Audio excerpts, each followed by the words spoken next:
যদি আল্লাহ পাকের আয়াত থাকে সঠিক ব্যাখ্যা দিলে রাগ করবেন না? রাগ করবেন না তো?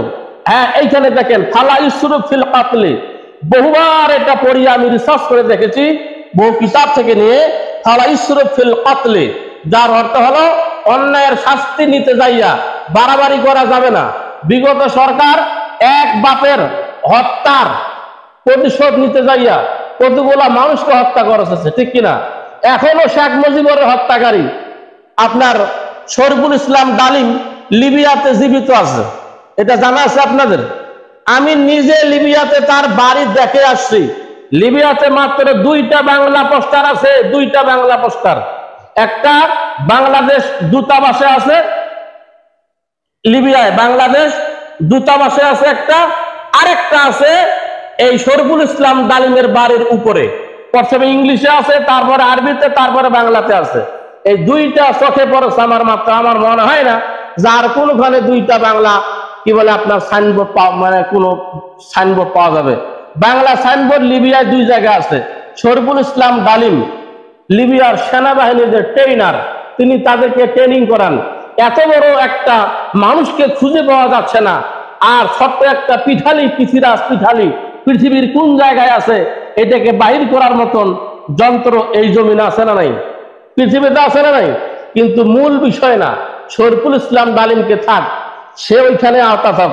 এর নাম নিয়ে হত্যাকারী আর কতগুলো আছে মিথ্যা বানানো ভাবে খুঁজে বেড়ে মানুষকে হত্যা করতে হবে। এইটাই ছিল তার মূল টার্গেট। এইটাই ছিল কি মূল টার্গেট?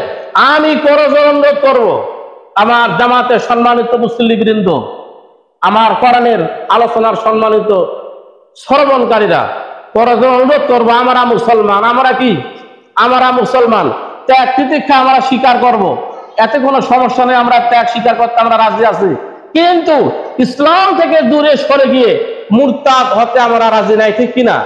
জেল জরিমানা তো হতেই হবে, আমরা তো মুসলমান, ত্যাগ তো স্বীকার করতেই হবে, ঠিক কিনা? হক পথে একটু আমরা কষ্ট পাইছি, এতে কোনো সমস্যা নাই। ভবিষ্যতে আরো যদি কোনো মুসলমানের উপরে অত্যাচার আসে না আসবে, তবুও এগুলোকে মাথা পেতে নিতে হবে, ঠিক কিনা? কিন্তু অন্যায়কে প্রশ্রয় দেওয়া যাবে না। কিন্তু আজকে বাংলাদেশের একদল যারা মধ্যবর্তী অবস্থান করতেছে, আপাতত নাম নিচ্ছে না, এরা অল্প পয়সাতে এরা বিক্রি হয়ে যাচ্ছে, অল্প পয়সাতে এরা বিক্রি হয়ে যাচ্ছে রাতারাতি। আগেই বলেছি, বাড়িওয়ালা এবং ডাকাত একসঙ্গে মামলা করতেছে তাকে যে বাড়িতে আগুন লাগানোর জন্য, আগুন নিভানোর জন্য এসেছিল। খেয়াল আছে আপনাদের? এই পরিস্থিতিতে বর্তমান পরিস্থিতি, আমরা প্যার হাজারিন, ইসলামকে দূরীভূত করার জন্য পৃথিবী শুরু থেকে শুরু করে এখন পর্যন্ত ইসলামকে কি বলে আপনার তুলিয়ে দেওয়ার জন্য, উৎখাত করার জন্য বাকিরা চেষ্টা করেছে।